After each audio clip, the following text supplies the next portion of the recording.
All right, well, let's see. I'm actually not seeing a way to turn my video on here, but if you guys can hear me, I guess I can just talk and you can look at my name. But like Connie said,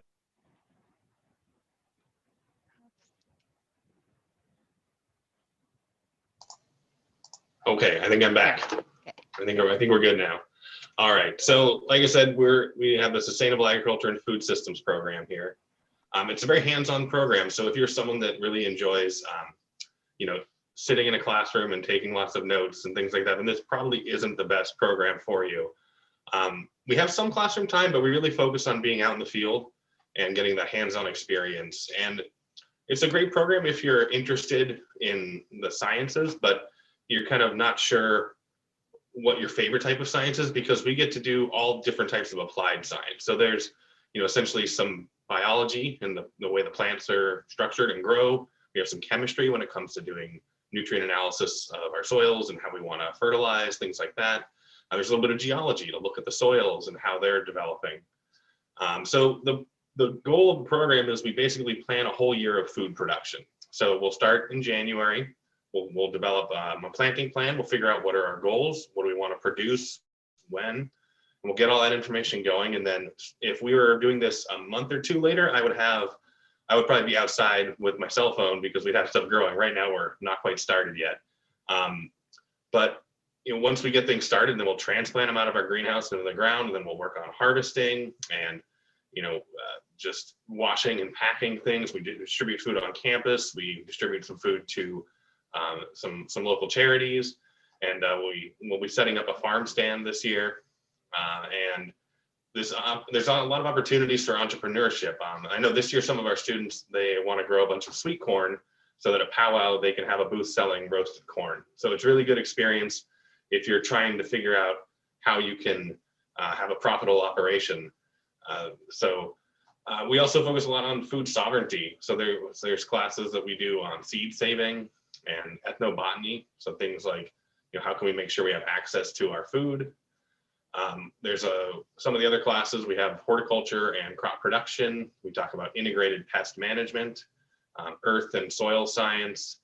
And there's even a little bit of food science in there with a net, so you can kind of see the food from start to finish, farm to table, I suppose. And then we also have our students do an internship. They can do it here with us in the summer on the farm, or they can go to a different operation if they want to. And the nice thing is that that's a paid internship. So you'll be working, learning, and making a decent wage. And that will get you all that hands-on experience. And basically the goal here is that we want to get you equipped to start your own operation. So we have a bunch of tools and techniques that we'll teach you, but the idea is that we're going to get you exposed to a lot of them, like most modern and innovative growing techniques for small scale market gardening. And then when you get exposed to all that, you can go back to your own operation and say, how can I take the things I've learned and figure out what makes most sense for me in my operation? In addition to that, we have some funding, which allows us to get winter and summer workwear for all of our students. So you'll have the right gear, so you won't be too hot or too cold. And there is a stipend if you attend class regularly during the year. You get a stipend for that as well. As far as the careers, this is designed to get you involved in producing food and food systems, but with the skills that you get in this program, you could definitely work in any kind of sales position in the agricultural sector because you have the knowledge of how farming works.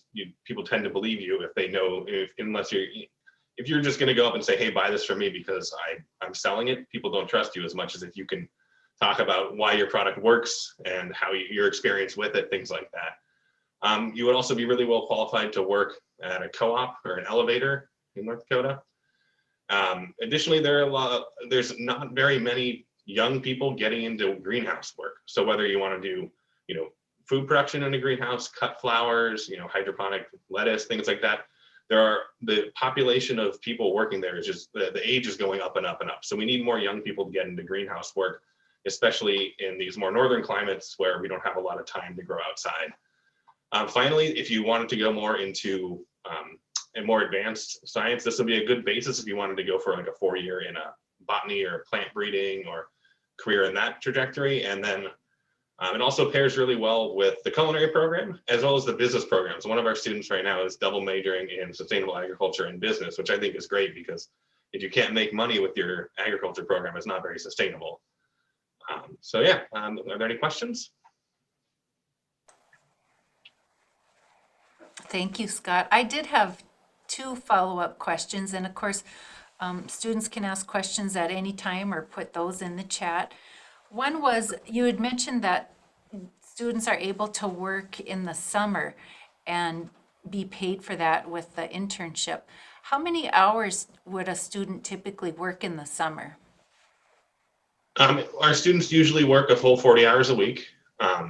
If they have if they're taking classes or things like that, they don't have to work that much. We're pretty flexible with the schedule. But oftentimes our students want to work the full time because, well, then they're going to make more money, but also they're going to see more aspects of the production cycle. And with the production cycle, you had mentioned that you provide food to area food pantries as well as distribution to students and staff on campus. What sort of foods do you distribute? Well, yeah, I mean, and that's the thing that's kind of fun is, when you go to the grocery store, you can buy anything year round pretty much.